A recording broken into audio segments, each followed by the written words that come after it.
শালার ছেলে, তোর ভাই হেলিকপ্টারে চড়ে আর তুই কুড়ে ঘরে পচিস। আজ থেকে তুই আমার ছেলে না, বের হয়ে যা আমার বাড়ি থেকে, আর কোনোদিন মুখ দেখাবি না। আজ আমার কাছে টাকা নাই, ঘর নাই বলেই বাপ আমাকে তাড়িয়ে দিল, কিন্তু মনে রাখিস একদিন এই রাস্তাতেই সবচেয়ে বড় বাড়ি উঠবে। ভাই একটা কাজ দেন, খুব দরকার। যে কোনো রোডের কাজ আমি করতে পারবো। কাজটা খুব কঠিন, সারাদিন খাটতে পারবি তো? পারবো ভাই, কাজই তো আমার শক্তি। স্যার, বক্সিং প্লেয়ার রাহিমের হার্ট অ্যাটাক হয়েছে, ম্যাচটা ক্যান্সেল হয়ে গেছে। এখন কি করব? এভাবে চলতে পারে না, কিছু একটা ব্যবস্থা করতেই হবে, না হলে বড় ক্ষতি হয়ে যাবে। ভাই দাঁড়াও, একটা বড় সুযোগ আছে, বক্সিং ম্যাচে খেলবি আমাদের টিমে, টাকা যত লাগবে সব আমি দেবো, প্লিজ না করিস না। ঠিক আছে স্যার, আমি খেলবো। আর কিছুক্ষণের মধ্যেই শুরু হচ্ছে হাল্ক আর কালার রেন্ডার মহা বক্সিং ম্যাচ। কমেন্টে বলো তোমরা কাকে জিততে দেখতে চাও।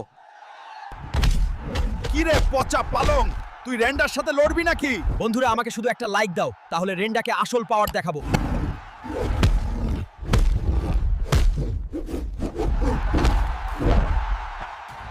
হাল্ক, তুই আজ প্রমাণ